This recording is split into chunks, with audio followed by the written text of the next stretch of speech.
time that we want to make your way up to the front here. Nice and gentle. And now, from everyone who is the second in line back, we need you to squat down, thank you guys. Just so that the people behind can see. Thank you very much. And if you've got questions, once you've finished, can we shuffle all of you over to that side of the line? So that we can move you back on this side. Thank you. You're wonderful and I love you. Okay, now, Bruce. I think we can kill the music, sir. Thank you very much. That's not me. Is it? Are we good? Getting feedback at the moment, Bruce.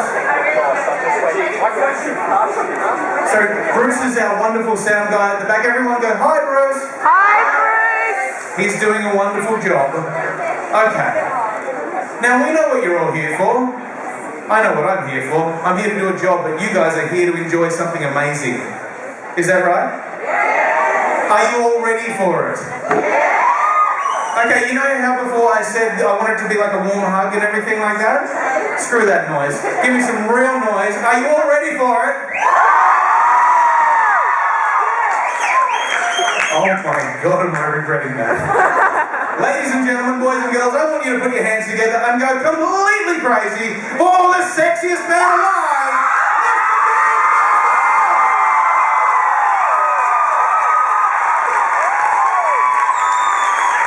Hey, all you beautiful people!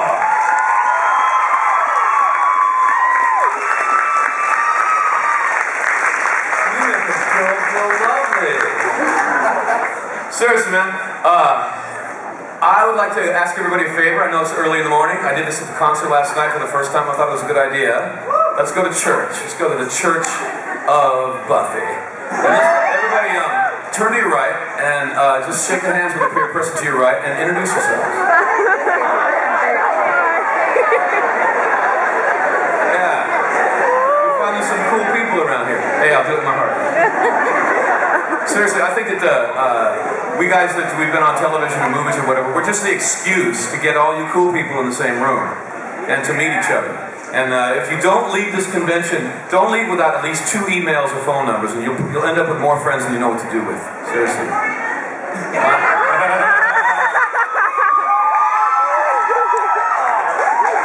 Facebook.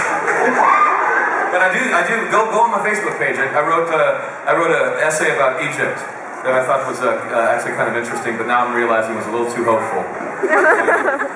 So yeah, what I like to do is to take questions. If I don't take questions, I tend to tell stories that you probably heard already. But you guys can ask me anything that you want. I dare you to try to embarrass me. I'm not easily shamed. I'm serious. I won't necessarily answer anything that you ask. I might go, that's naughty. But go ahead and ask, man. Anything you want to know. Okay. To the mic. You are first. Off you go, darling. Hi. Remember, like a torch. There you go. I wanted to ask you what your favourite Torchwood episode was to perform in, and what's your favourite to watch, and did you watch Doctor Who growing up? I like to film. The best one for me was the first one, Kiss Kiss Bang Bang. Yeah. Because I got to kiss John Barrowman and beat the crap out of him. My girlfriend at that time, she's not my wife. She directed the kiss. We would kiss and we'd turn to Patricia and we'd go, how's that? She'd be like, oh, that was good. We need another take. Go ahead. So we did a couple extra takes of that. I bit John the first time. Because I played a character, I hadn't seen him in like 300 years, you know? So I came in like all, you know, blazing guns and just, he's like, he bit me!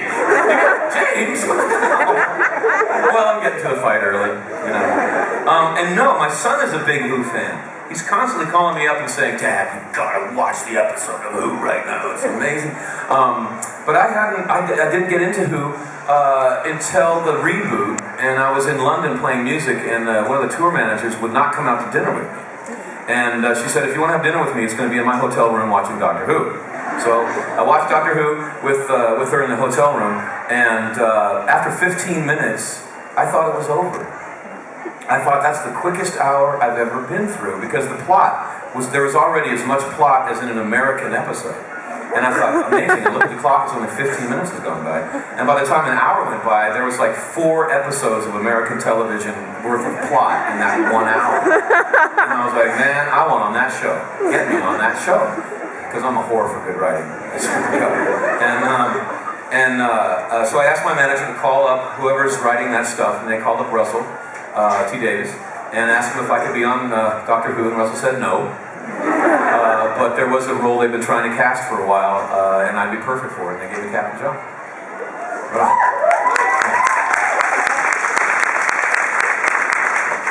Hi. Hello. Did you like playing in Buffy or Angel? Oh, man. Wow, you know, they were really both kind of heaven in different ways, you know. I liked the theme better on Buffy. I thought that the theme, like on Buffy, the theme is how do you get through the teenage years? How do you get, because like when you're a kid, you think the world is really pretty cool. And then you get to be a teenager and you realize that the world is full of a lot of not good stuff. And a lot of people in the teenage years, they give up.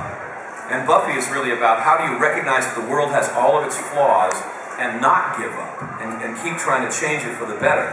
And I thought that theme was just amazing. With Angel, it's really actually kind of a show for middle-aged people. The theme is regret. The theme is how do you make up for mistakes that you made earlier in your life. And that's a good theme, but it's a little darker, you know? It's a little less hopeful. You know, there's so much pain in that.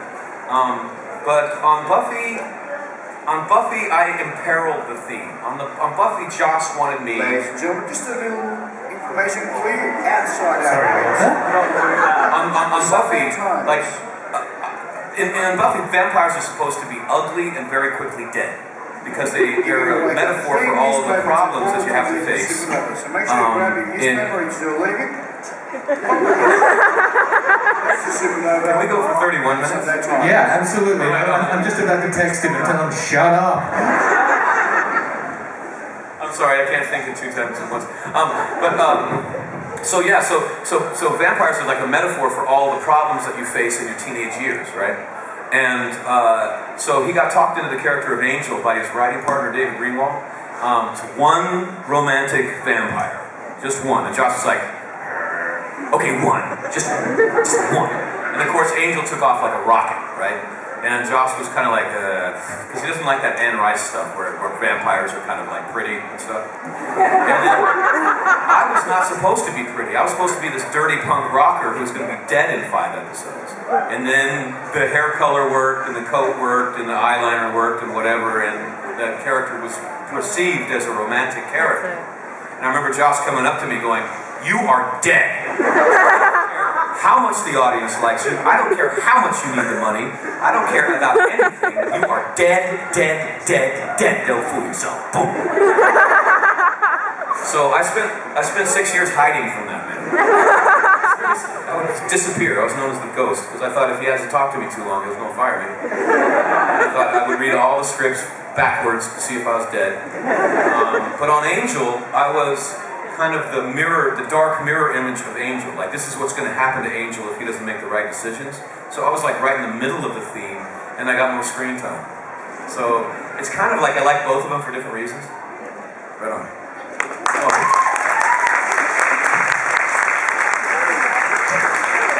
We're SRO here, standing room only. Yeah. We rock. Hello. Hello. I have a 3-part question. Okay, number 1 is, what do you think of the phrase that Americans can't do Shakespeare? And number 2 is 2-parter. Shakespeare writes in 2 genres, comedy and tragedy. What characters would you like to play in each of those respective genres? That's only 2, though. It's like A and then B with the A. I'm going to have a sip of tea. Yes, it's true. Americans do have a hard time with Shakespeare. We grow up in a culture that puts brevity above expression. So the perfect American is like John Wayne. I'm going and you can't stop me. You know, like if we can say it in 4 words, it's even better than if we can say it in 5. You know, and Shakespeare really opens up a moment with 100 words. So it's rare that an actor can do Shakespeare. And to prove to you that I can do Shakespeare, I'll do it right now.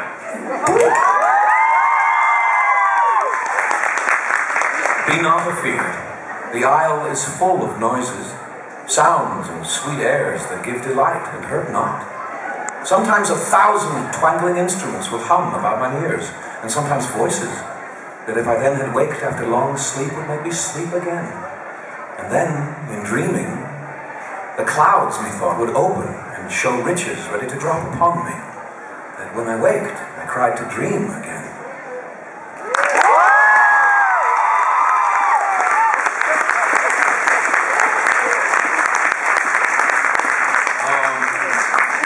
Villains, man. I like villains. And I played Macbeth twice now. I played him up in Seattle, and I just recorded a Macbeth that will be available on the internet very soon for the LA Theatre Works.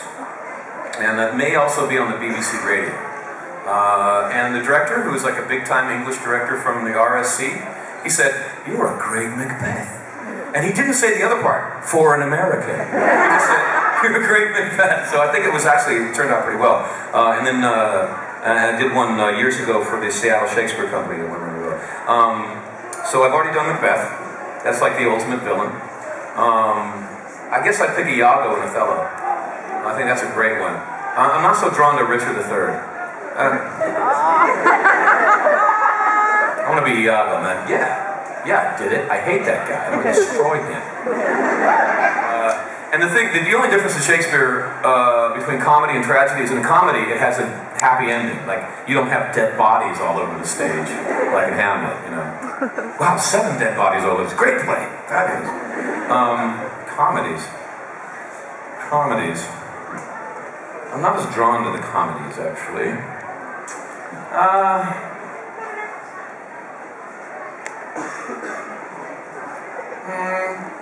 I'll pick one of the mysteries. I'd like to play one of the fools in The Tempest. Those drunken louts. Yeah, I'd like to play either one of those. Yeah. Tranquilo. Yeah, that'd be fun.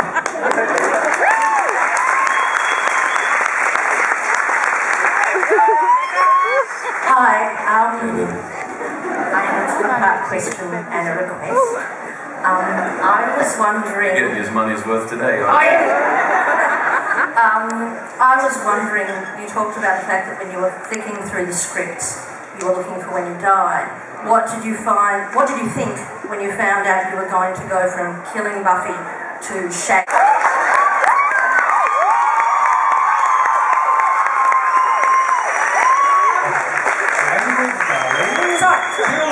Sorry. Good question. And my husband has a request that you don't come back to Perth again, please, because he's very sore and tired this morning. Good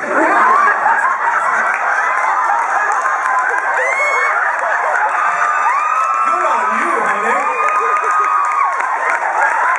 You think you want me to come back every year? Ladies and gentlemen, the following panel will be rated M. It contains her.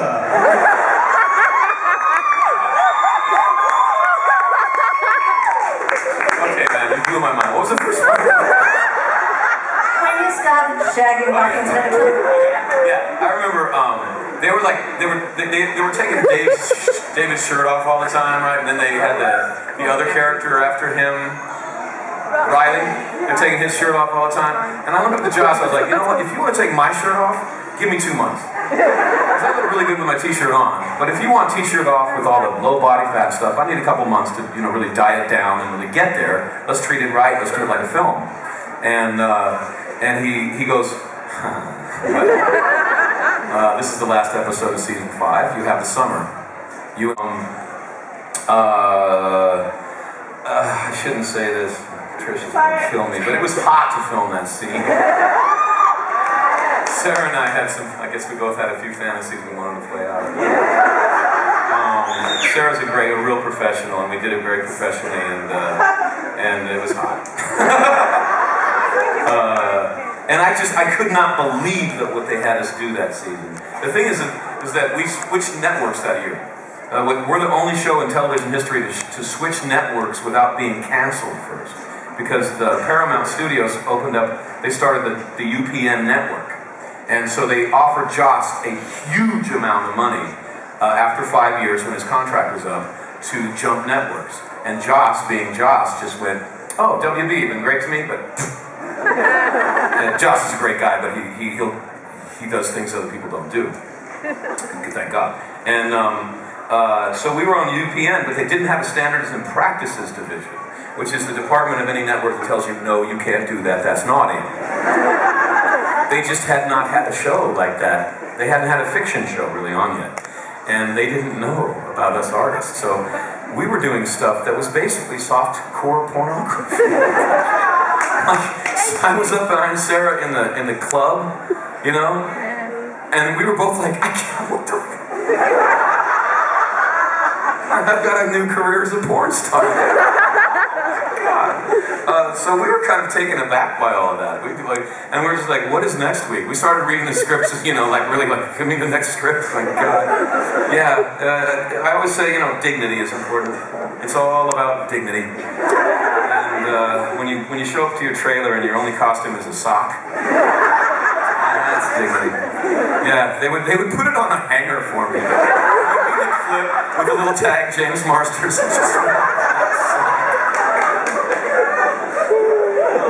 And Sarah was terrible, man, because she had power, right? So she refused to show any skin. They're like, you can write all this stuff, but I'm not getting naked for you guys. So the amount of skin that she refused to show, they had to put on me. They made me show everything, so I had my anything on. It was humiliating. It was fine. They paid on time. Interestingly enough, though, it was a very serious day, if I can get serious for a second. When my character jumped up on the chandelier to kick her in the face, they built a very heavy chandelier so that it would have a lot of mass, and the guy who was doing the stunt, Jeff, who was the head of stunts, and was doubling me that day, could really get his feet up without the chandelier starting to move. And unfortunately, the thing unhooked while he was on it. And as he brought his legs up, it unhooked, and it was basically a point, and it came down directly on his face. So after we were bumping boots, we all went to the hospital to say hi to Jeff and see if he was okay. He, being a stuntman, was back to work in 6 weeks. Just amazing. Yeah, good old Jeff. Yeah. Stuntmen have a credo, which is that if I get hurt, I'm not hurt. And I would always go to the stunts and say, hey man, if you hit me on accident, you didn't hit me. Right on? Yeah, so they like took me under their wing and hit me. What was your second question? Some sparkling guy who runs around. Twilight. Some young Yeah. I dig Twilight in that it got my niece reading. I took my niece on when she was 5 and a half. She's 14 now and she hates me. It's okay. But it got her reading, very much like Harry Potter got my son reading. And so I'll always be thankful for that. But I kind of think that, like the Wolfman, if you write a Wolfman character, you've got to start with a nice guy who gets turned into a beast. If you write the Invisible Man, he's got to be a jerk who is unleashed by his invisibility and becomes dangerous. There are certain things that you have to have, like Hamlet should be in dark colors, Macbeth should be in dark colors, Falstaff should be in earthen colors. There's certain rules about these things. And I think that vampires have rules too, man. And if you start to corrupt that too much, you come up and you flatten it out. But, I mean, that's me personally, because obviously the thing has touched a nerve. And I guess Anne Rice won. Joss lost for this generation. I don't know. Not for us, though. Yeah, thank you. All right.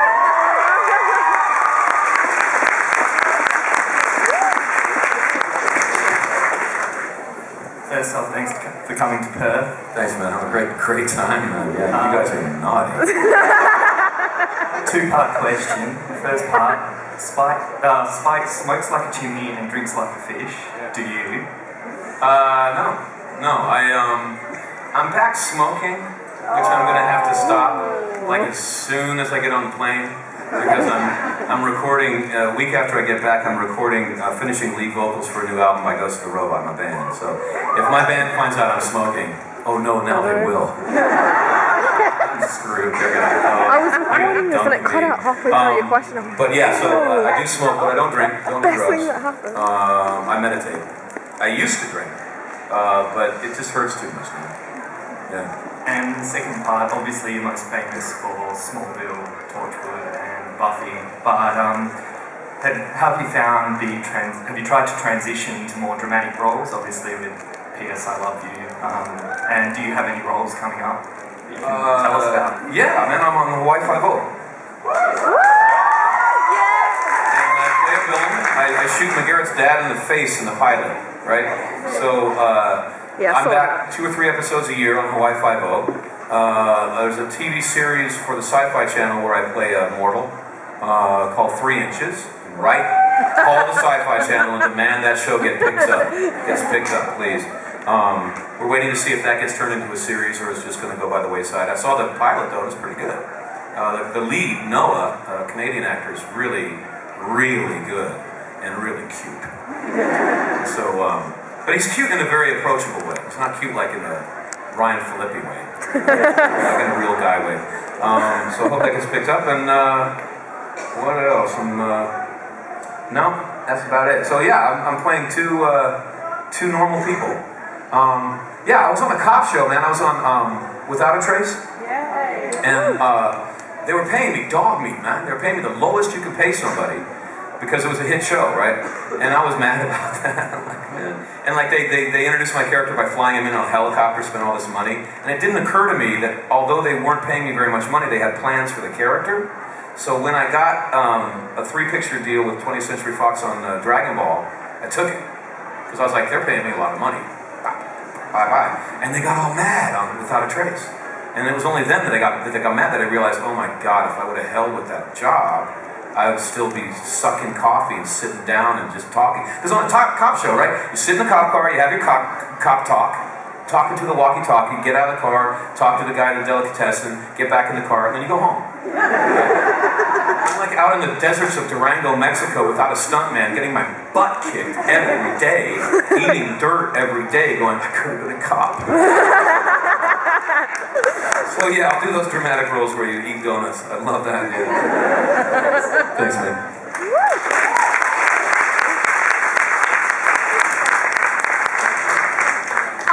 Just so you know, 17 and I miss real vampires, not this sparkly crap. So don't worry, your work's not wasted. I was just wondering, you went from being one of the awesomest villains of all time in Buffy to one of the awesomest heroes at the end of season 7. I was just wondering, when you were a kid, what's your first memory of say your first Halloween costume? What was your first villain that you admired and to dress up as and be? I was all into Batman. Because even as a kid, I realized he was both a villain and a hero.